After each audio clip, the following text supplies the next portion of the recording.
Marino World Weekend. I am Lynn Bacani. Our top stories. Bulk carrier and oil tanker collide off Cavite, Philippines. Royal Caribbean ships evacuate St. Vincent residents. PPA converts facilities into COVID isolation centers. IMO holds first virtual awards. Bulk carrier IV Alliance and oil tanker Rich Rainbow have collided in the waters of Cavite, just outside Manila on April 7th at around 10 o'clock in the evening, local time. The Philippine Coast Guard, or PCG, immediately deployed a response team. According to PCG initial incident report, Marshall Islands flagged IV Alliance was entering the Philippine waters after departing Indonesia when it collided with a Thai-registered Rich Rainbow, which was sailing for China. Both vessels were damaged above their respective water lines. However, no injuries or oil spills were reported. The Port State Control has issued notice of detention for both vessels. A marine casualty investigation will be conducted by technical experts. The Maritime and Port Authority of Singapore, or MPA, together with PSA Corporation and Jurong Port, have commissioned 2 mural art displays to thank seafarers, port workers, and maritime personnel. The mural designs highlight the vital role of the seafarers and maritime workers in ensuring that international trade and the flow of supplies into Singapore remain uninterrupted amidst the pandemic. Senior Minister of State for Transport and Foreign Affairs, Chi Hong Tat, together with senior representatives from MPA, PSA, JP, as well as the unions, added the finishing touches to the murals. Design elements such as brightly colored containers and free-flying seabirds are weaved in to showcase the vibrancy of the maritime industry amidst the uncertainty and challenges of the pandemic. The senior minister also designed Maritime SG face mask as a show of appreciation to members of the maritime community for their hard work in keeping the port running and staying safe by adhering to strict precautionary measures. MPA Chief Executive Kwa Lei Hoon says seafarers, port workers, and other frontline personnel have made personal sacrifices to keep the port and supply chains running. 2 cruise ships of the Royal Caribbean Group are now evacuating residents of St. Vincent in the Caribbean who are now at risk as the island's La Soufriere volcano erupts. La Soufriere is an active volcano and the highest peak in St. Vincent.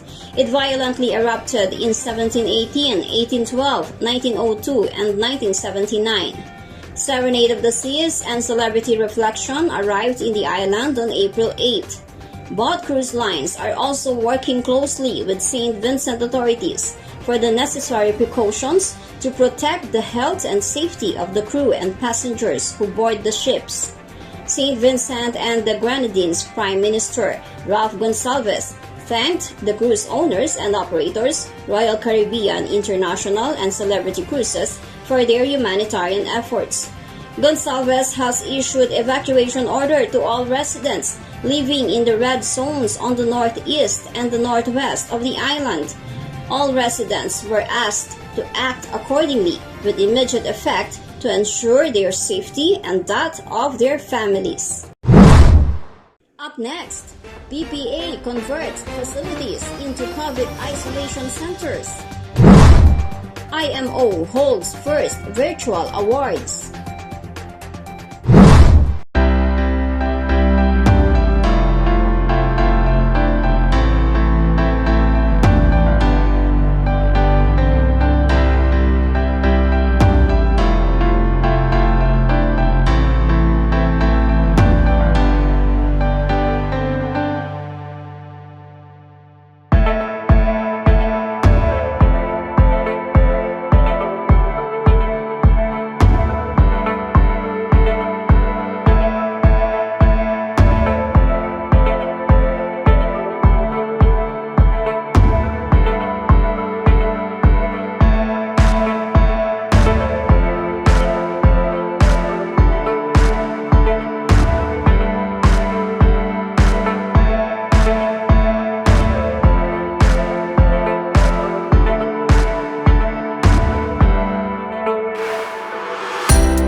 The Philippine Ports Authority or PPA has converted its two facilities at Pier 15 and Port of Capinpin into COVID-19 isolation centers.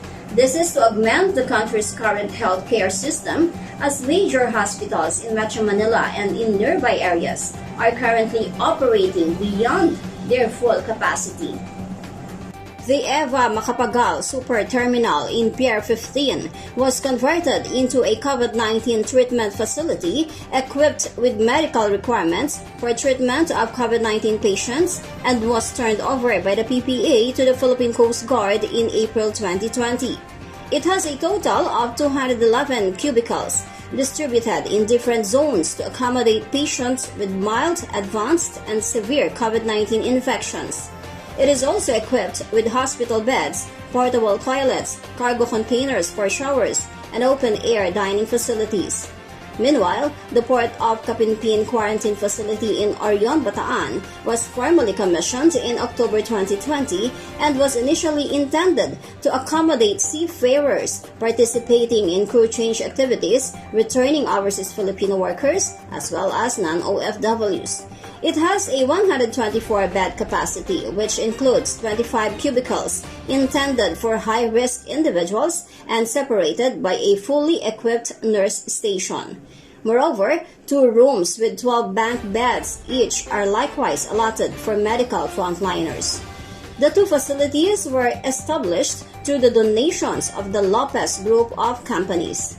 PPA General Manager Jason Tiago says they will implement stringent protocols to ensure the safety of all patients. Maritime Industry Authority STCW Office Executive Director Rene Medina reiterates the agency's termination of the issuance of STCW Certificate of Endorsement or COE. In a recent virtual meeting with the stakeholders, Vice Admiral Medina, a former Port State Control Officer, explains that the certificate of endorsements are issued only to foreign seafarers who are boarding the ships under each country's flag. This is to certify that the foreign seafarer has met the minimum requirements of the STCW Convention. Furthermore, Medina said the country is not accepting foreign crew on board Philippine flag vessels, thus it should not issue COEs. Ako mismo nagtaka kasi as a Port State Control Officer dati, ang nag-issue lang ng COE ay yung flag state doon sa foreign national nasa sa barko nila. In-endorse yung certificate natin COE. Kaya yun po talaga ako nagtaka kasi hindi po maganda na ini-endorse mo yung sarili mong certificates. So pinag-usapan namin yon at saka talagang tanggalin. At saka napakalaking tulong po yon lalo na sa mga marino, at least mabawasan po yung expenses nila sa pagkukuha ng COC. Kaya ang sabi namin, pasensya na lang po doon sa mga unang taon na talagang kumukolekta ang marina ng COC. Talagang tinutuwid lang po natin kung ano yung dapat tama. At unless kung magbago tayo ng policy, kung pumapayag tayo na yung flag natin pwedeng tatanggap ng foreign national as our crew, that's the time we can issue COE doon sa mga foreign nationals natin na sa barko natin, endorsing their certificate of competency. Pero hindi naman pwede yung mangyari, kaya wala talaga tayo i-issue na certificate of endorsement. Marina Advisory 2021-18 states that the issuance of COE, which had been previously issued in tandem with the COC in the certification of Filipino seafarers who serve in the capacity as marine deck and marine engine officers, pursuant to Chapter 2 and Chapter 3 of the STCW Convention 1978 as amended, is now terminated effective immediately. It says the issuance of COE, which serves as an endorsement attesting its issuance, is already incorporated in the existing COC. The International Maritime Organization, or IMO, has held its first ever virtual awards via its official YouTube channel.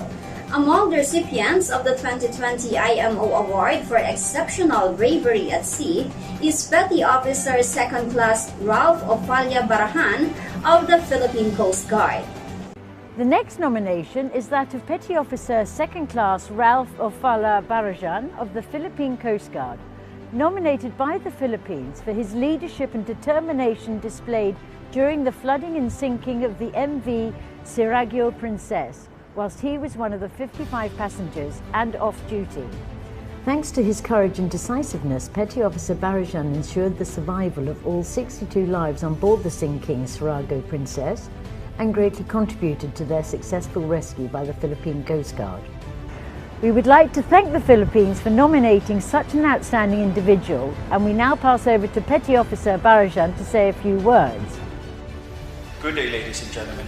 I am earnestly grateful for the International Maritime Organization for this distinct recognition. I can still remember that unfateful day of November 7, 2019. The trainings for my career had helped me save 62 lives, including my own. I'm giving my heartfelt thanks to God and all the people who made this recognition possible. My huge thanks to the Philippine Coast Guard Organization, to Admiral George B. Orsabia, Philippine Coast Guard, Commandant of the Philippine Coast Guard, the Department of Foreign Affairs, and to the Philippine Embassy, London. I dedicate this award to all the unsung heroes of the Philippine Coast Guard, my fellow survivors, and my family. It may take a lot of efforts to maintain safe and secure maritime environment, but with patriotic, compassionate, and God-fearing Coast Guardians, which is the principle of genuine PCG, one thing is certain: we will never fall short of brave men and women of Philippine Coast Guard.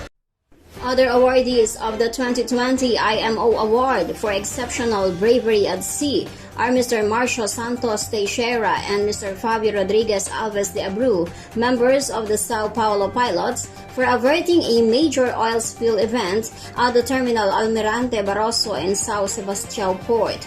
Mr. Peter Hinchliffe, former Secretary General of the International Chamber of Shipping or ICS, received the International Maritime Prize for 2019 for his contribution to IMO's work through the ICS.